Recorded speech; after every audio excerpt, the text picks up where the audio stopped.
So I've been fortunate enough to have every X100 camera in the lineup until the sixth one, which I do not currently have. The X100 is no doubt a fantastic camera. I think that the 40 megapixel sensor that is shared with the X-T5 and the X-H2 is a bit overkill, considering that you only need 2 megapixels to actually print a billboard. So my question is, why do you need all these megapixels for such a small camera that's not really targeted for professionals? Although they do put a 40 megapixel sensor in the camera, it seems like they would be targeting professionals, but they don't give you dual card slots, so you don't have that redundancy. There's no internal storage whatsoever, and that just hurts my feelings because I like to carry mine as a second camera to weddings, but I would never solely rely on this due to the fact that it doesn't have a dual card slot, which is a bummer considering the way that they are marketing this thing. I really wish they would have put the XH2S sensor in this, paired with the IBIS that it has. This would have been a killer video camera, and having all of those specs inside of this little bitty package with a 35mm equivalent with the IBIS, oh man, it would have been over with.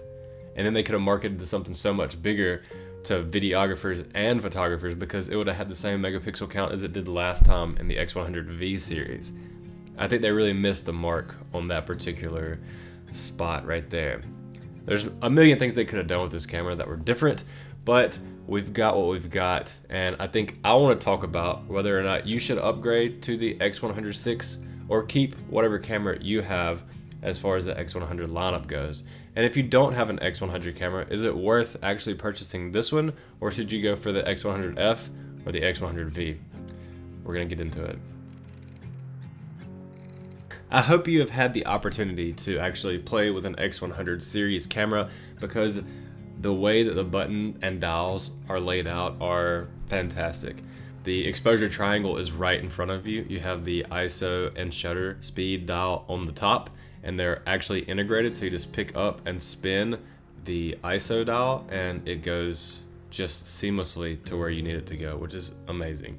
And then you have the aperture dial on the front, and this mechanical aperture dial is quite amazing because when you're opening and closing it, you can actually see the blades open and close as you adjust the aperture. And this doesn't happen a lot on digital cameras.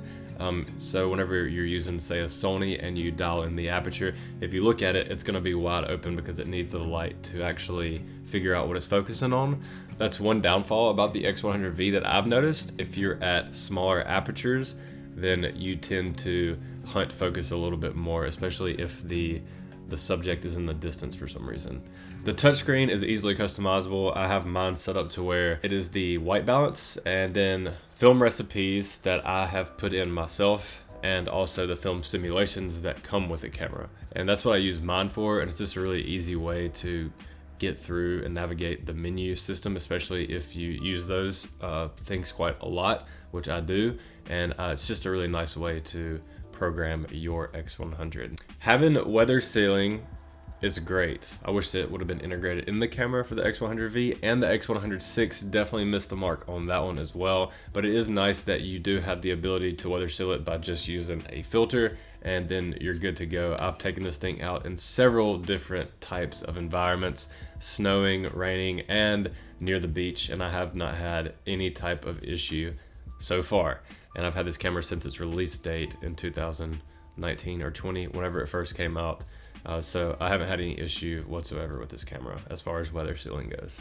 The built-in ND filter is one of the most amazing things about this camera to me, and this has been in several iterations of this camera, if not all of the iterations of this camera, and it's just so nice whenever you are out on the streets and it's super bright outside and you get an ND filter if you want to slow your shutter down or to use a flash at high sync speed, because you can do that considering you're using the leaf shutter, which is another huge advantage of this camera, where you can shoot at any shutter speed with a flash and not have to worry about having to stop down or to slow down your shutter to its 125 usually, whatever that sync speed is for typical cameras. So that's a really nice feature of this camera as well. And the leaf shutter is beautiful because it's so quiet, and I think people would just love how discreet this camera actually is.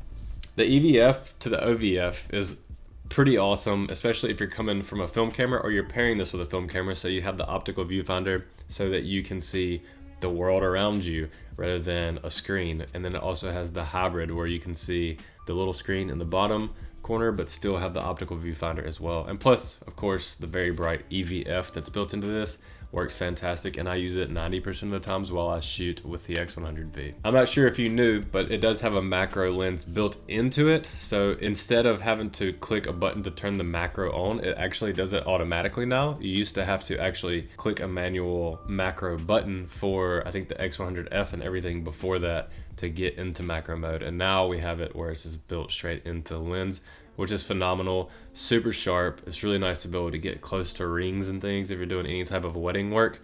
So that's definitely one to think about whenever you're considering purchasing a camera like this. This camera does have plenty of megapixels. I promise. I've used this camera over and over again, and I've not had one person ever say anything about the lack of megapixels. And that's just one of the things that bothers me about the X100VI is that I think it has way too much for what this camera is and what it's used for. Most of the cameras I shoot weddings with are around 20 to 30 megapixels, and you just don't need 40 megapixels. That's really the end of it. For me, I had the XH2 and it was just killing my computer. I just didn't need all of that megapixel. It didn't make sense for my workflow personally, and I was tired of buying hard drives. So that's something to consider whenever you're buying this. So in conclusion, if you want the X100VI and you don't have an X100 series camera, I would 100% recommend getting the X100VI because it's a fantastic camera. But if you don't want to use up a lot of space on your hard drives, I would probably go down to the X100V or the X100F because there's not a huge difference between the X100F and the V other than the flip screen and the new lens that is a bit sharper. And honestly, I'm not a pixel peeper, so I wouldn't be able to tell the difference between an X100F file or an X100V file unless it was the color profile itself. So if you have an X100F or an X100V, is it worth the upgrade to the X100VI? In my opinion, if you're doing video and you don't care about megapixels, then yes. If you have the money to spend, or if you want to sell your X100 series camera for the X100VI, I would definitely recommend doing that as long as you don't mind large megapixels. I think IBIS is a great thing to have, and that's something that I asked them to put in, and they finally did. And I really want one of these cameras just for the IBIS because I like to shoot video and keep it compact, and having the wide angle conversion lens or the teleconverter lens would be fantastic, and be able to get a 50mm or a 28mm field of view with IBIS on such a small camera sounds fascinating to me.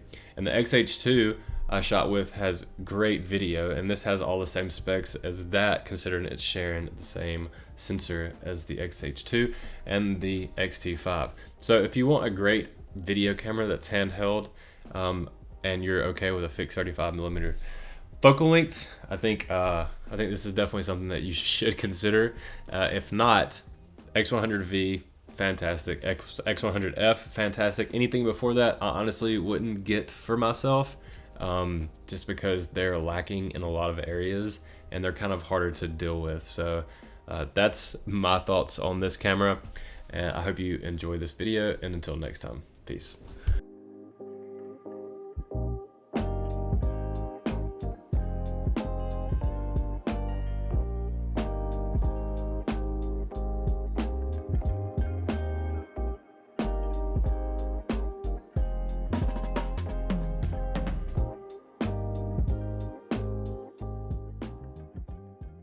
If you're at all curious of what I was shooting on today, I'm actually shooting on the A7 IV with a 35mm 1.2 by Sigma, and of course the Nano Pro by Haida. This is a variable ND filter with a mist filter built in, which is absolutely incredible because it does have a hard stop where you don't get that weird vignetting for a lot of the cheaper ND filters. And it's really nice to have a variable ND filter built with a mist filter included. It gives you this nice haze, but not too much with the 1/8.